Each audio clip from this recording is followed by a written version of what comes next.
इस क्वेश्चन को सॉल्व करते हैं। इसकी आपने सिर्फ लेफ्ट हैंड साइड को अभी सिर्फ मद्देनजर रखना है। वो हम आखिर में, बिल्कुल आखिर में जाके उसकी जो लेफ्ट हैंड साइड का जो सोल्यूशन है उसको फिर हम राइट हैंड साइड से डायरेक्टली कंपेयर करेंगे। तो वहां से हमारे पास पी और क्यू की वैल्यूज आ जाएगी। तो अभी सिर्फ लेफ्ट हैंड साइड की बात करते हैं। अब ये क्योंकि एक तरह से इसका जो डिनोमिनेटर है वो इर्रेशनल नंबर है, तो सबसे पहले इसका डिनोमिनेटर को रैशनलाइज किया जाएगा। तो प्लस का साइन है तो माइनस का साइन,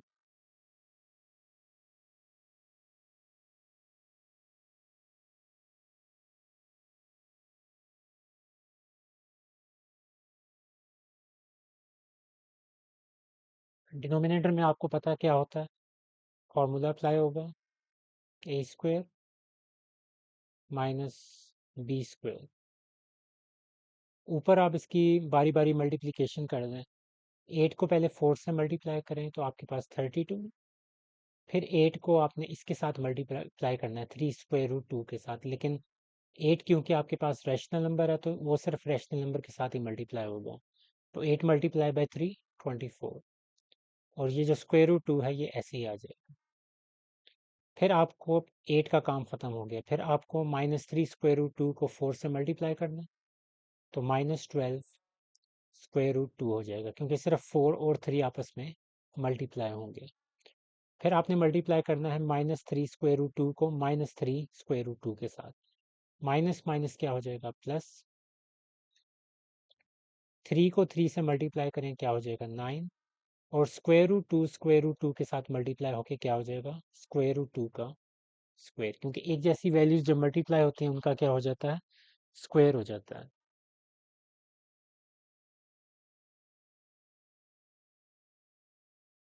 अब इन दोनों के अंदर आपके पास स्क्वायर रूट 2 आ रहा है, तो आप इसमें स्क्वायर रूट 2 कॉमन निकाल लें। तो बाकी क्या बचेगा, -24 -12। और इन वैल्यूज को सॉल्व कर लेते हैं। ये स्क्वायर स्क्वायर रूट के साथ कैंसिल हो जाएगा, 9 2 ज़ा 18। 4 का स्क्वायर 16।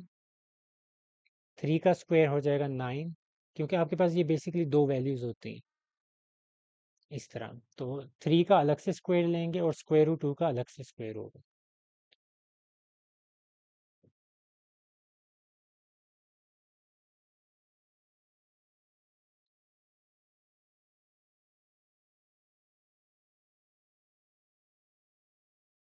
ये आपके पास हो जाएगा -36 plus 18।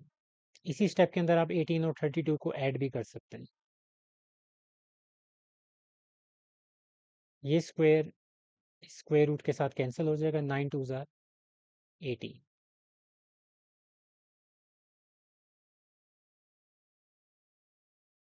32 plus 8 50 minus 36 square root 2 over -2।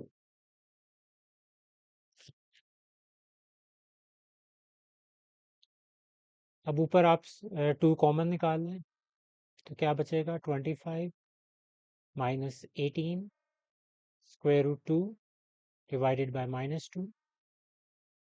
ये 2 2 के साथ कैंसिल हो गया और ये नीचे आपके पास -1 बचा, यानी कि ऊपर वाली वैल्यू को आपने -1 से डिवाइड करना है। -1 से किसी वैल्यू को डिवाइड करें या मल्टीप्लाई करें, आपके सिर्फ साइन चेंज होते हैं। तो आपके पास जो -25 है वो -25 हो जाएगी, और -18 प्लस 18 स्क्वायर रूट 2 हो जाएगा। तो यहाँ तक आपकी लेफ्ट हैंड साइड सॉल्व हो गई। अब मैं क्या कर रहा हूँ, यहीं से आपकी जो वैल्यू थी दूसरी वाली वो मैं लिखने लगा हूँ। ये देख, ऊपर एक दफ़ा दोबारा मैं कंफर्म कर लेता हूँ, p plus q square root 2। ये आपकी राइट हैंड साइड थी। अब इसको सिंपली देखें कि आपके पास जो रैशनल नंबर है वो रैशनल नंबर के साथ कंपेयर होगा, और जो आपका इर्रेशनल नंबर है वो इर्रेशनल नंबर के साथ कंपेयर होगा। तो p कंपेयर होगा इसके साथ, तो p की वैल्यू आ गई -25।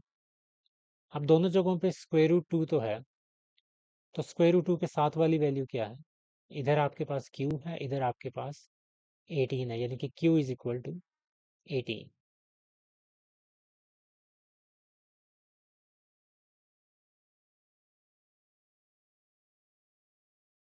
इस क्वेश्चन को भी आपने बड़े ध्यान से करना है, फैक्टराइज करके करना है। और इनकी फैक्टराइजेशन बेसिकली ना, आप कुछ क्वेश्चंस के अंदर ना, थोड़ा सा मैं आपको बताऊंगा तरीका, कि कुछ क्वेश्चंस के अंदर आप इनकी फैक्टराइजेशन को थोड़ा चेंज करके करेंगे। वो बेसिकली हम ये चीज़ देखते हैं यहाँ, कि ये वाली वैल्यूज़ क्या क्या दी हुई है। तो आगे हम चलेंगे, तो अभी तो आपको पता है कि इनकी प्राइम फैक्टराइजेशन डायरेक्ट कर लें। तो जैसा 25 है, 25 किसी और पे नहीं जाता, तो 5 और 5 5 ज़ा 25 हो जाएगा। तो 5 मल्टीप्लाई बाय 5 आपकी 25 की फैक्टराइजेशन होगी। इसी तरह 243 किसी और टेबल पे नहीं जाता, तो 3 पे ही जाएगा बार बार। 5 दफ़ा जाएगा 3 के ऊपर, तो 3 मल्टीप्लाई बाय 3 मल्टीप्लाई बाय 3 इस तरह हो जाएगा। 16, इसकी भी प्राइम फैक्टराइजेशन होगी, 4 दफ़ा 2,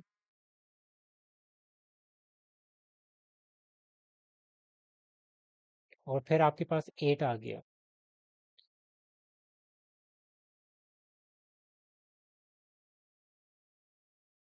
तो 3 दफ़ा 2 की फैक्टराइजेशन।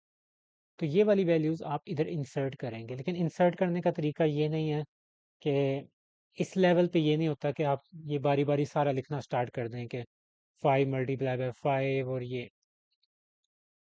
अगर आपके टीचर कहते हैं तो लिख लें, लेकिन मुझे नहीं लगता ये अच्छा तरीका होता है इस लेवल के ऊपर। छोटी क्लासेस के अंदर अच्छा तरीका होता है, क्योंकि आपको वो सिखाया जा रहा होता है कि कैसे लिखना, कितनी दफ़ा आना है, तो वो उस टाइम तक तो अच्छा है, लेकिन यहाँ नहीं अच्छा। अगर 25 को मैं फैक्टराइज के तौर पे लिख रहा हूँ, तो डायरेक्ट मैं लिखूंगा 5 मल्टीप्लाई बाय 5, यानी कि 5 स्क्वेयर। 5 कितनी दफ़ा आ रहा है? 2 दफ़ा। इसको मैंने ऐसे लिख दिया। और बाहर की पावर क्या है? 3/2। फिर मैं 243 को मैं क्या लिखूंगा? 3 कितनी दफ़ा आ रहा है? 5 दफ़ा। तो 3 की पावर 5। और ये आपके पास पावर क्या है? 3/5। फिर 16 के ऊपर आ जाए। 16 2 की पावर 4 होता है। अभी हमने देखा 4 दफ़ा 2 आ रहा था।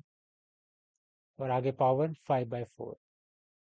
8 2 की पावर 3, 4/3। और अगर आपको ये मल्टीप्लिकेशन के साइन भी नहीं लगाने, तो ये भी आप एग्जैक्टली रिमूव कर सकते हैं। मैं बेसिकली इन साइंस को प्रेफर नहीं करता, तो आप डॉट वगैरह लगा सकते हैं। अब आपके पास ये कैंसिलेशन हो रही है। मेक श्योर करें कि आप फैक्टराइजेशन आगे वाले क्वेश्चंस में, कुछ क्वेश्चंस ऐसे हैं कि इसमें आपको थोड़ी सी मुश्किल होगी अगर एक ख़ास अंदाज से फैक्टराइजेशन ना की जाए। तो उसको सिंपल बनाने के लिए कोशिश करें कि आप उसकी फैक्टराइजेशन ऐसे करें कि आपकी ये वाली जो पावर वाली वैल्यू है, ये इसके साथ मैच कर जाए, तो आपकी जल्दी कटिंग हो जाएगी। अब यहाँ क्या बचा आपके पास? 5 की पावर 3। यहाँ क्या बचा? 3 की पावर 3। और नीचे यहाँ क्या बचा? 2 की पावर 5। यहाँ बचा 2 की पावर 4। अब आपके पास प्रॉपर्टी होती है कि अगर अगर अगर आपके पास दो बेसिस सेम हैं, तो उनकी पावर्स ऐड हो जाती हैं। तो 5 और 4 बेसिकली ऐड हो जाएंगे।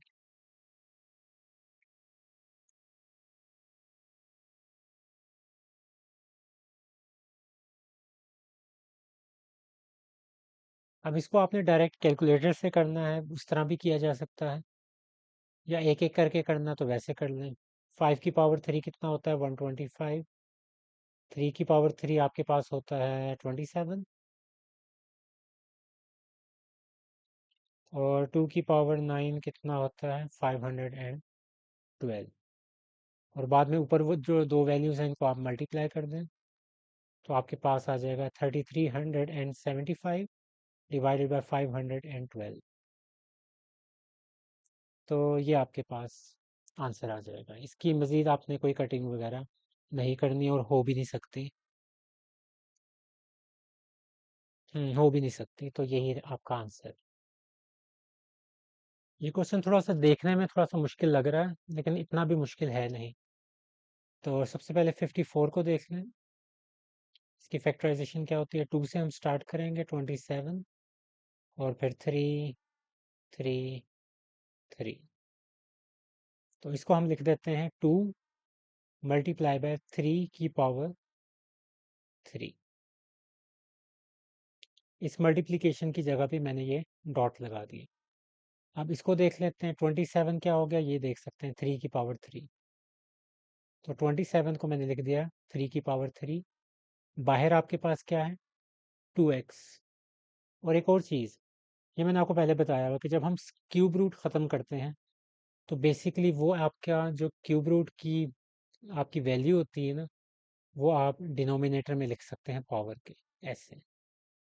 फॉर एग्जांपल अगर यहाँ स्क्वायर रूट होता, यहाँ कोई वैल्यू ना होती, तो फिर मैंने यहाँ 2 लिखना था। अगर ये फोर्थ रूट होता, फिर मैंने यहाँ 4 लिखना था। तो जो वैल्यू आपकी रूट्स की चल रही होती है वही आपकी डिनोमिनेटर एक्सपोनेंट का बन जाता है। फिर यहाँ 9, 9 को आप लिख सकते हैं 3 स्क्वायर, बाहर आ जाएगा x प्लस 1। 216 का अब आगे देख लेते हैं कि इसकी फैक्टराइजेशन कैसे होती है।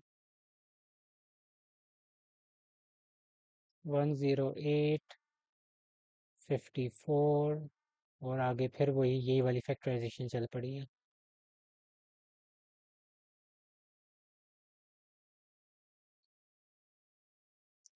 तो 3 दफ़ा 3 और दो, 3 दफ़ा ही 2। 2 की पावर 3 मल्टीप्लाई बाय 3 की power 3 multiply by 3, 2x minus 1।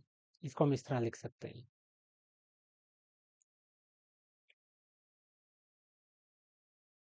अब यहाँ एक कटिंग हो रही है, ये वाली।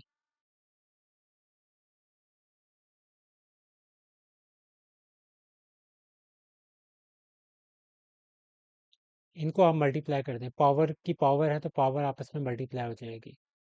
तो 3 2x प्लस 2 1 ज़ार 2। यहाँ आपके पास दो बेसिस सेम है तो इनकी पावर्स आपस में ऐड हो जाएंगी। 3 प्लस 2x माइनस 1, ये जो दो पावर्स थी आपस में ऐड हो गई।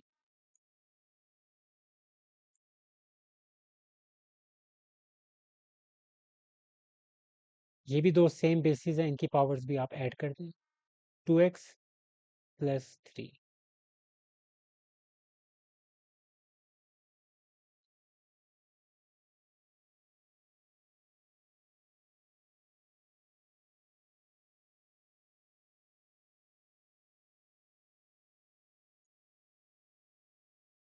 अगर अब आप लोगों ने एक चीज़ नोट कर ली होगी डिनोमिनेटर के अंदर,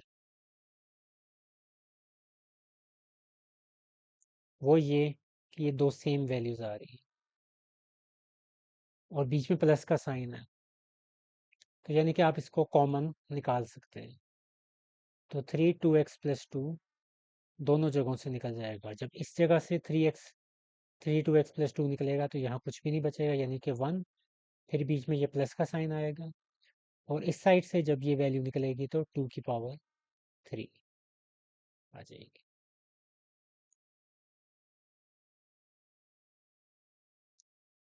अब ये बेस है पूरी, और ये बेस है, ये आपस में हो डिवाइड रही हैं। तो जब दो सेम बेसिस डिवाइड हो रही होती हैं तो आप उनको क्या कहते हैं? उनकी पावर्स को सब्ट्रैक्ट कर देते हैं।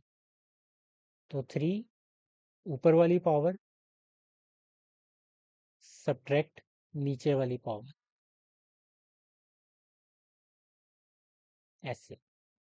और ये 2 की पावर 3 है तो आपके पास हो जाएगा 8, 8 प्लस 1 9।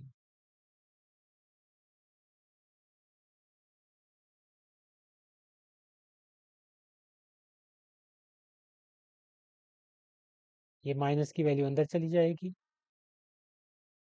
इसको यहीं सॉल्व कर लेते हैं। तो 2x माइनस 2x के साथ कैंसिल हो जाएगा, और 3 माइनस 2 1 होता है, तो 3 की पावर 1 ही रह जाएगी। और यहाँ से आप इसकी कटिंग कर दें तो आपके पास क्या बचा? 1/3, सॉरी 2/3। ये 2 भी है इधर पड़ा हुआ। तो ये आपका आंसर है। जो ये वाला क्वेश्चन है ये बेसिकली मेरे ख्याल में ओरिजिनल जो बुक थी आपकी पिछली 9th क्लास की बुक थी उसके अंदर भी था। तो उसमें तो इसका आंसर शायद 6 आता था, तो यहाँ देखते हैं इसका आंसर क्या आता है। अब 216 है। अब ये वो क्वेश्चन है जिसके अंदर आपने थोड़ा सा अपना दिमाग यूज़ करना है, कैलकुलेटर यूज़ करना है, और इसकी बेसिकली वैल्यू आपकी आनी चाहिए जो आपका 3 की पावर वाली हो। तो इसको दो तरीक़ों से किया जा सकता है। या तो आप इसको प्राइम फैक्टराइज़ करें, जिस तरह 216 है ना, तो जब इसकी प्राइम फैक्टराइज़ेशन करेंगे तो आपके पास 3 दफ़ा 2 आएगा, 3 दफ़ा ही 3 आएगा, ऐसे। तो एक तो ये तरीका है। लेकिन दूसरा तरीका वो आपको याद रखना पड़ेगा, वो ये है कि 216 बेसिकली क्यूब रूट होता है 6 का। तो जब आप इसको 6 से डिवाइड करते हैं तो ऐसे हो जाता है। तो आप इसको डायरेक्टली 6 की पावर 3 भी लिख सकते हैं, या अगर आपने इस तरीके से करना है तो इस तरह भी कर सकते हैं। मैं आपको बेसिकली इस तरीके से करवाऊंगा, क्योंकि स्टेप्स का कई दफ़ा इशू हो जाता है। जो चेक करने वाले होते हैं उनको थोड़ा सा इशू होता है कि स्टेप्स बहुत कम किए हुए हैं, तो इस वजह से हम इसी तरीके से करेंगे। तो 216 को मैं पहले लिखूंगा 2 की पावर 3 मल्टीप्लाई बाय 3 की पावर 3। फिर 25 है, इसको मैं लिखूंगा 5 की पावर 2। 5 स्क्वायर 25 होता है ना हमारे पास। अब 0.04 है। इसको अगर आपने फ्रैक्शन में कन्वर्ट करना है तो बड़ा आसान तरीका होता है।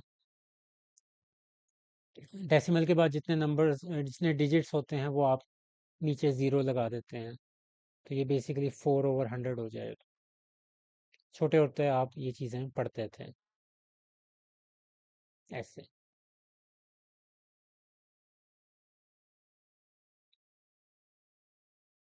216 की बेसिकली हमने फैक्टराइजेशन पहले भी की हुई है, तो ये आप खुद भी कर सकते हैं। अब इनकी फैक्टराइजेशन को, इनकी पावर्स को सेपरेट कर दें।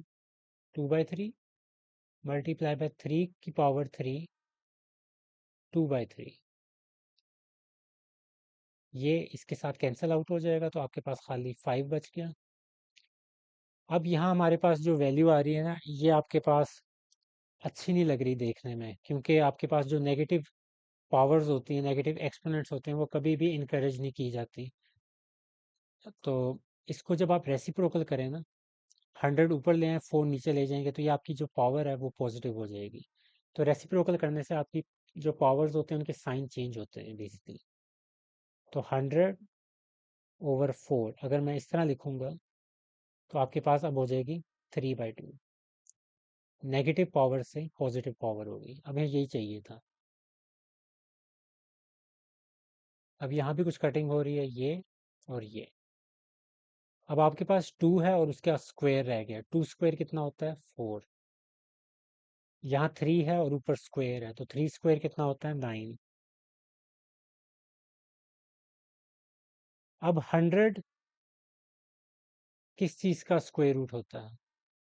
100 का स्क्वायर रूट क्या होता है? 10 होता है ना, क्योंकि 10 मल्टीप्लाई बाय 10 आपके पास 100 होता है। और ये स्क्वायर रूट वाली बात मैंने क्यों छेड़ी है, वो यहाँ से छेड़ी है। ये देखिए, आपकी जो पावर है ये स्क्वायर रूट को मैं जाहिर कर रही है। अगर 2 पावर होती है नीचे डिनोमिनेटर में तो स्क्वायर रूट को शो करती है, अगर 3 पावर है तो क्यूब रूट को शो करती है।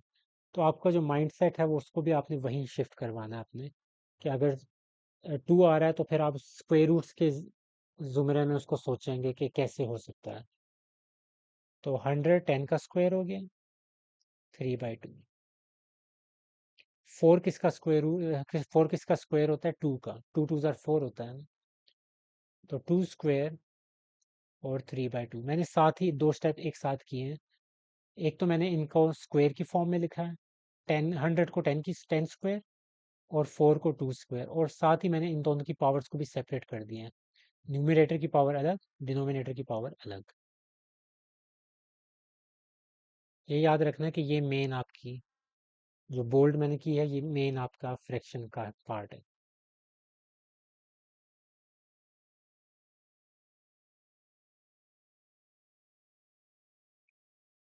अब इनको आप कैंसिल कर दें।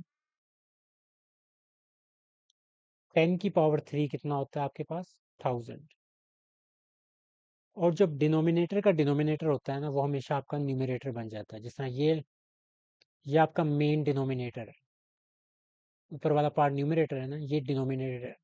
डिनोमिनेटर के अंदर भी आपका एक और डिनोमिनेटर आ रहा है। तो जो डिनोमिनेटर का डिनोमिनेटर होता है वो बेसिकली आपका ओरिजिनली न्यूमरेटर होता है।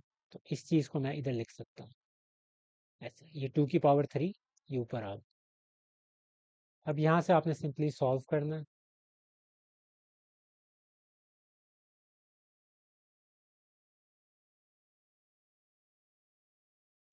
कैलकुलेटर से कर लें या डायरेक्ट कर लें। 200, 4 1 4, 450 हो गया।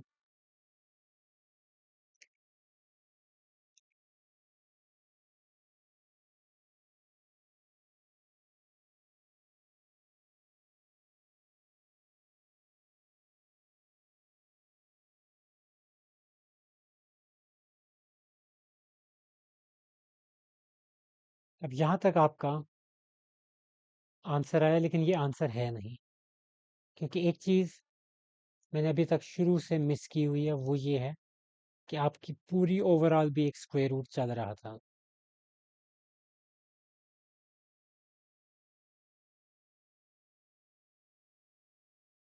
ऐसे।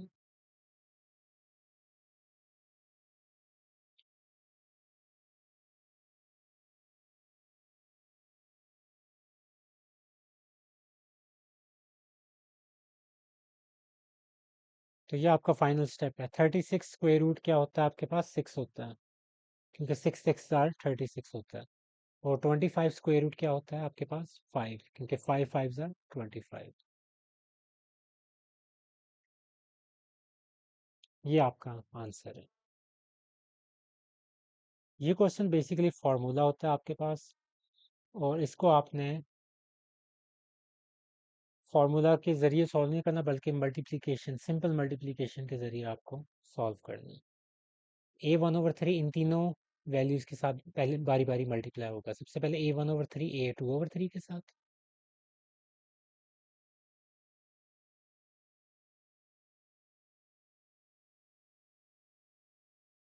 फिर A1/3 इनके साथ। तो आपके पास सबसे पहले माइनस का साइन आएगा। A1/3, A1/3, B2/3। फिर A1/3 मल्टीप्लाई होगा B4/3 के साथ। इसके बाद B का काम है। B को आपने पहले इनके साथ मल्टीप्लाई करना है, A2/3, B2/3। फिर B को आपने मल्टीप्लाई करना है इसके साथ, तो माइनस A1/3, B2/3, B2/3। और फाइनली आपने B2/3 को B4/3 के साथ मल्टीप्लाई करना है, B2/3, B4/3। ये आपके पास इनको सिंपली, अब यहाँ वही रूल अप्लाई हो रहा है कि सेम बेसिस अगर आपको नज़र आ रही है तो पावर्स को ऐड कर दें। तो 1/3 प्लस 2/3, यहाँ भी ये दो सेम बेसिस हैं। 1/3 प्लस 1/3, और बी वैसे ही रहेगी, इसमें कोई कॉमन नहीं है, सेम बेसिस नहीं है, तो ये ऐसे ही रहेंगे। यहाँ भी नहीं है तो इसको भी वैसे ही रहने दें।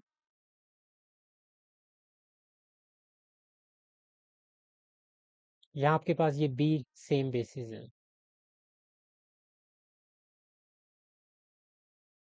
तो थोड़ा सा कंजेस्टेड मुझे फील हो रहा है, तो मैं इसको थोड़ा सा नीचे ले जाता हूँ।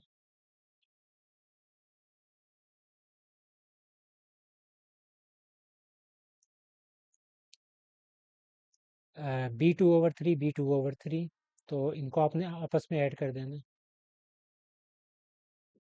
और फाइनली आपके पास ये दो बेसिस हैं, सेम बेसिस हैं, तो इनको आपस में ऐड कर दें पावर्स।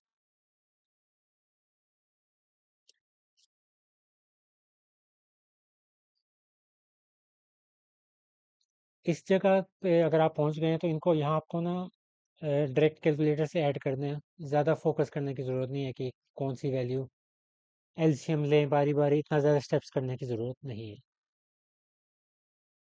ये हो जाएगा 2/3, बी 2/3 प्लस ए 1/3, बी 4/3 प्लस ए 2/3, बी 2/3 माइनस ए 1/3, बी, इनको आपस में ऐड करेंगे 2/3 प्लस 2/3, वो आपके पास हो जाएगा 4/3।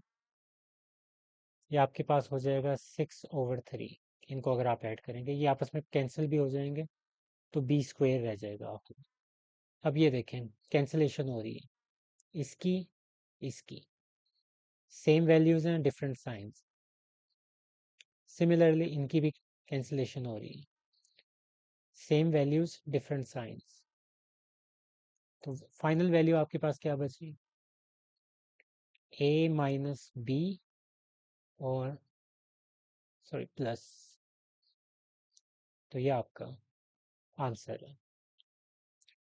कम स्टेप्स के अंदर हो गया क्योंकि ये लॉन्ग क्वेश्चन तो है नहीं है, तो है तो ये शॉर्ट ही मेरे ख्याल में।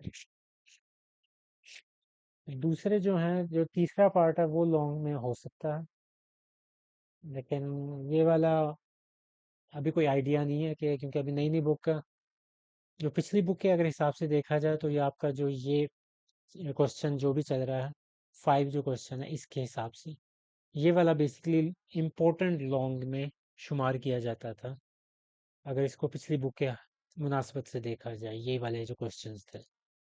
तो इस बुक के हवाले से अभी नहीं पता कि इसको लॉन्ग कंसिडर किया जाएगा कि नहीं।